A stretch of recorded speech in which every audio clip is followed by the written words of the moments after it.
Okay, we're here with Hans Oliver with Edgewood Solutions Marketing. I'm going to turn it over to him real quick, but we're going to go through some secrets. Hans is going to divulge some secrets to us from the marketing industry. It all has to do, from my standpoint, with how do you take your dollars, your marketing dollars, and you turn it into revenue and growth more efficiently. So return on investment for your marketing dollar.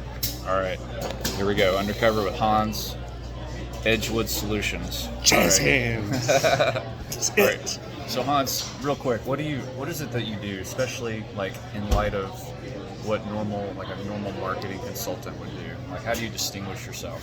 We distinguish ourselves because we go after the low-hanging fruit that nobody actually pays attention to, but yields the absolute best return, especially for local marketers.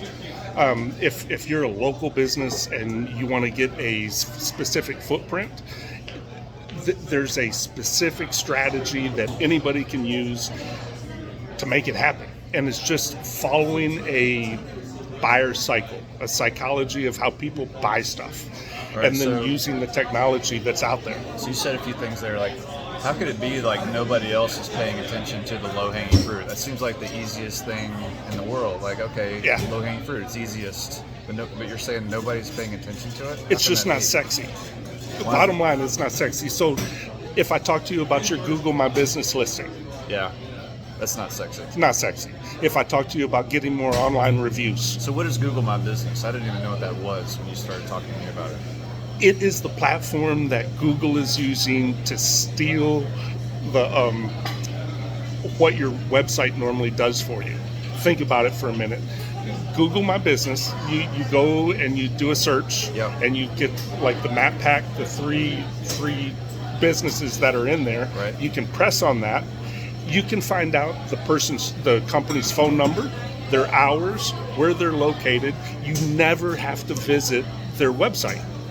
So Google, that has taken, I think it's 42%, could be 38%, but Google has taken that many searches away from websites. All right, so just to be clear, like if somebody Googles My Business, CFO Network, yep, in the listings, the returns after somebody searches for Google, like CFO Network on Google, Google My Business listing for CFO Network comes up among, if not in the top results. Comes up, I can promise you it comes up in the top results. Do you remember that graph that I showed you? Yeah. Where it documents the whole state? Yeah. And originally we had it where CFO Network was just coming up in the center of the state. And now it's like throughout the state. Awesome. Okay, so Google My Business, we know what that is now. Tell us just really quick, like why it's important again. Why is Google My Business so important? You got to keep in mind that Google, the search engine, you're a customer of Google. I'm a customer of Google. Google does not want you or me to leave their website. They want to have like everything out there for you. So they've come up with what they call no-click searches. No-click search is simply that. You can go, you can search for something that makes it real easy. They present you with the information that you want. A plumber that's near me, and here's his phone number, here's his hours.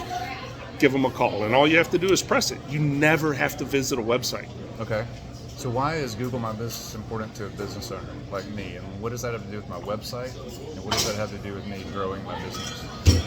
Google My Business and your website are two different things. Right. All right. Your website might show up, let's say, on the second page of Google for a specific search. But if you work your Google My Business listing right, you can actually be in the map pack and your website be on the third, fourth page of Google. And what's the map pack again? Map pack is when you search something, the very first 3 or 4 ads are ads, and then you come to a map, and then underneath that map, that Google map is 3 listings, gotcha. 3 business listings. That's what you call the map pack. Okay. Yeah. So it's really important that you nail or you're, I guess, good at the Google My. If I'm a business owner, I need to make sure that my Google My Business is in good order. Is that how you would call it? Yeah, healthy or strong? There is so much SEO. If Google doesn't want you to leave their website, then you have to use the tools that they give you. And those tools are Google My Business. So use everything that Google My Business has to offer and just max it out. So one of the things you did with me right off the bat is we started getting some reviews on my business. Yeah. And I thought that was like, okay, that's an interesting way to start. Explain the logic about that. Pay attention to the customer buying cycle.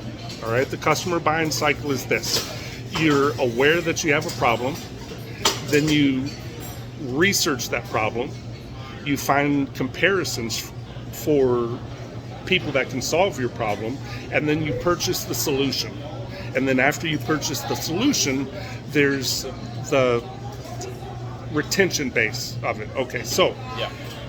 you're aware you have a problem. Let's say you wake up in the morning and a pipe breaks, or pipe's broken, and there's water running all over your kitchen.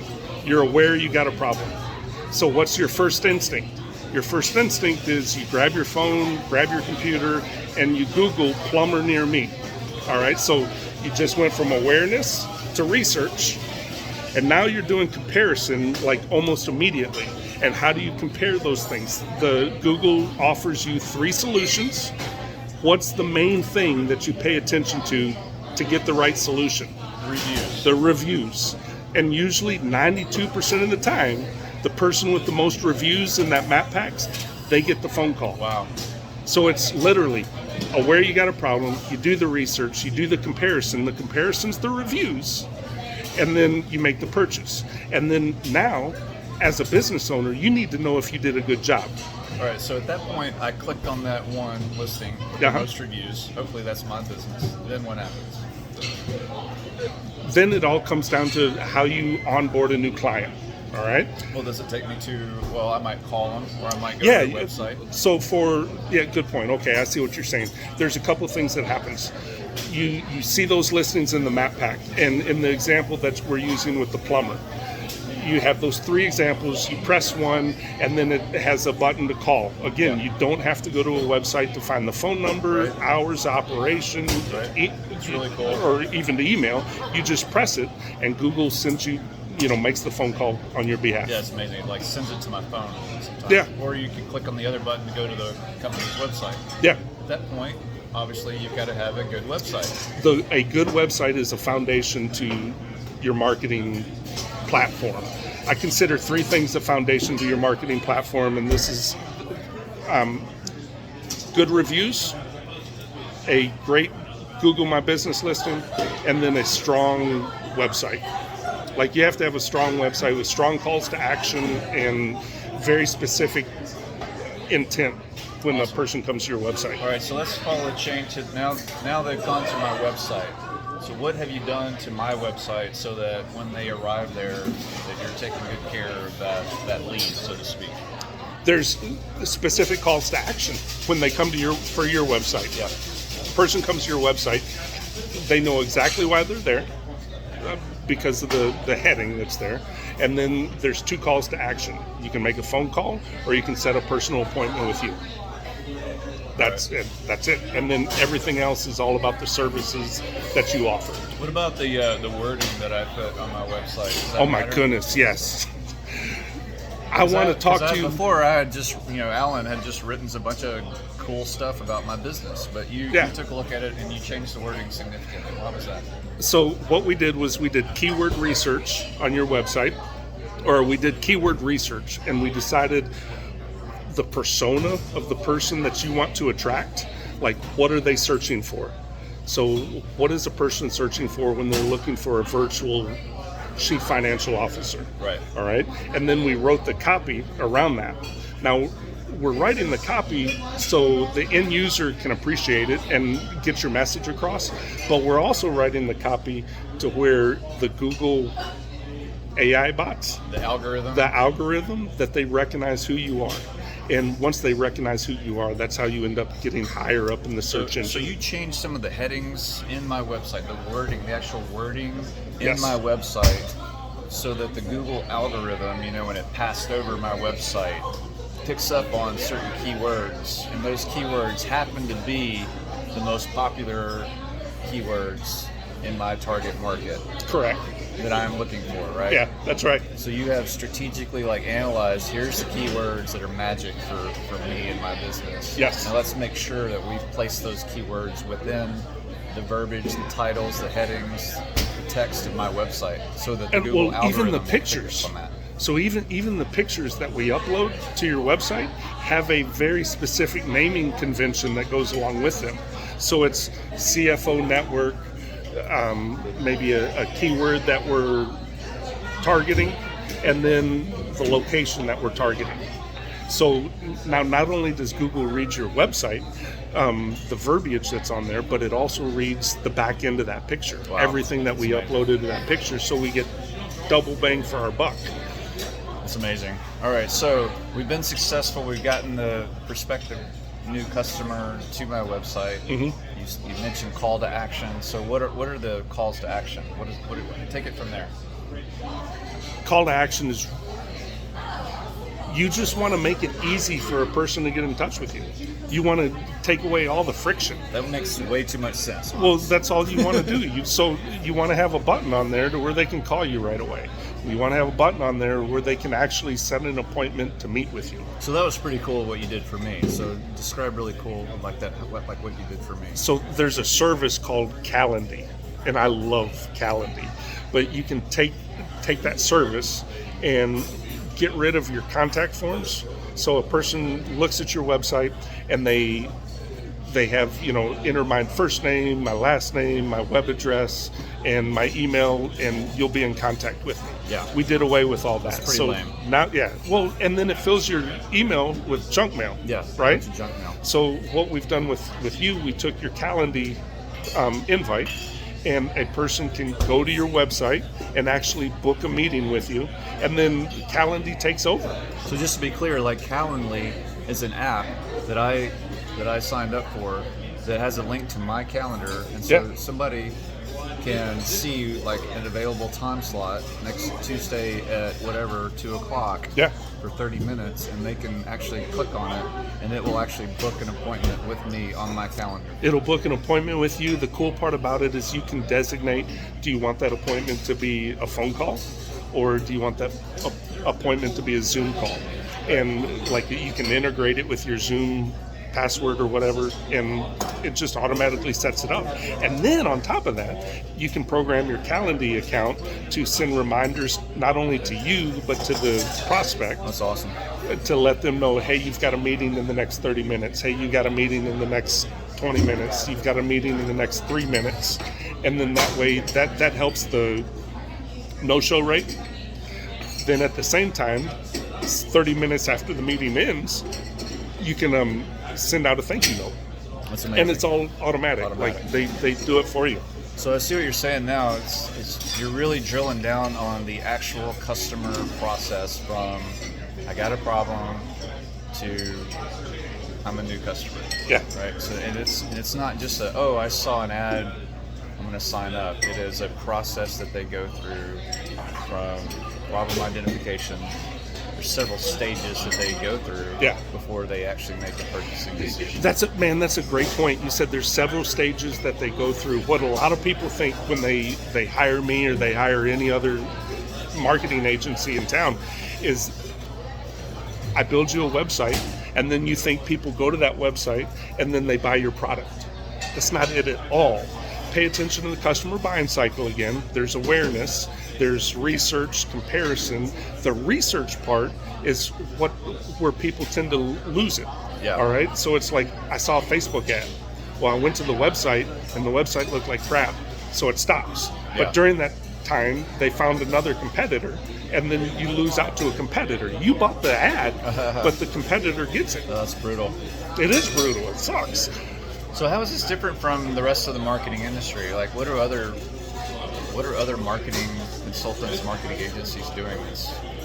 The ones that I've come across, every one of them want to do right by their clients. Yeah. There's no doubt about that at all. And dude, when we started our agency, I don't want to offer what everybody else offers. I want to offer what's going to yield a ROI. And So we just pick the things that we feel, not that we feel, that's a bad word that I use a lot, that I can prove that it will get you results. That's what I'm all about is, I say this all the time, but it's that old adage, like, I know I'm wasting half of my marketing spending, I just don't know which half I'm wasting, It's like, yeah, we can't prove that we're getting a return on this, but we're probably getting a return on it. There's probably a lot of waste there, but we don't know. Yeah. Yeah. So this, you can actually, first of all, it's not that expensive. No. There's not a whole lot of fluff to it. And number two is you could actually measure the results. If you are a local marketer, there's only 2 things you really need to focus on. Like tomorrow, get more reviews and get your Google My Business listing taken care of. We should talk about how you got reviews. For me, it's genius in my opinion. Talk a little bit about how the process of getting reviews. So getting reviews is a strategy, all right? And if you think about it, the reason people don't leave reviews has nothing to do with you gave bad service. It has everything to do with they don't know how to do it, they don't have time to do it, or they forgot to do it. Those are the only 3 reasons people don't really leave reviews. So what we do in your instance is we send out emails, and then we also send out text messages at times that are known as downtimes or break times in a professional setting. So we'll shoot out a text message that says, hey, would you give them a review at this point? If they're able to do it right then, they just press a link and we go to a landing page. This is really cool because we take them to a landing page and there's like a thumbs up and a thumbs down. And it says, how do we do? I had a good experience or I had a bad experience. If they had a good experience, we take them to a review site and we give them instructions on how to, place that review. If they give a bad experience, then we take them to a email capture page. They can put in their name, their email address, their phone number, and just rant about everything that was wrong with your service, and that'll email it to you. So remember, we're talking about the customer buying cycle. Right. So the last phase of it is that retention part. Right. Dude, I want to know if you want to continue doing business with me. Right. I don't know that unless I have a strategy Right. and get feedback from my clients. So if it's bad feedback, then we capture that feedback. We give them every opportunity to put as much detail as they want about what's going on, and then most importantly, it comes to me or someone in my company that can field that feedback and follow up with them. Yeah. And talk to them. And hopefully fix the problem and make them happy again. Exactly. At the same time, shielding them from leaving a bad review. Right. All right. We So just want to send a different place. Yes. Away from. Had a good experience. Right. We send them off to a review site. Had a bad experience. Tell us all about it. Right. We want to know everything about it because we do. We want to make it right. Right. So we make it right, and then we start the process over again. The ones that make it right, they will usually leave you a video review as opposed to just a normal review, because if you piss somebody off and you make it right with them, dude, they're all over the place. That's awesome. They are going to be a loyal customer. They're going to talk about that more than anything else. Because people know that people make mistakes. Companies make mistakes. It's how you react to it Yeah. that matters the most. That's really cool. Yeah, so that brings up a good point. Like on reviews, when somebody leaves a review, a good review or a bad review, they are expecting a response from you within 3 days. They want to see something on there that just says, "Hey, thank you very much," or let's talk about this offline. Yeah. Here's my contact information, whatever. Awesome. All right, so let's get back to the return on investment piece. So, All right. Another thing you did for me is, so you're working hard. I'm investing in this program. We're getting phone calls. People are clicking on that button to call me. They're coming into the website. So one of the things you did I thought was interesting is you set up a separate phone number. Yeah. Right, so Yeah, talk a we little bit about set that. up a tracking phone number.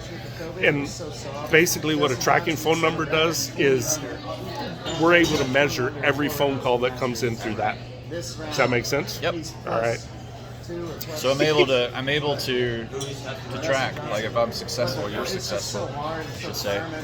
We're able to see these calls came through these efforts specifically because it comes into a specific phone number. If you want to manage your ROI, you got to know where it came from. Yep. A tracking phone number is an easy way to do it. Awesome. I do that with all the websites that we do. We put up our tracking phone number. That way, when a person comes to us and they say, this website's not doing anything. Oh, hold on.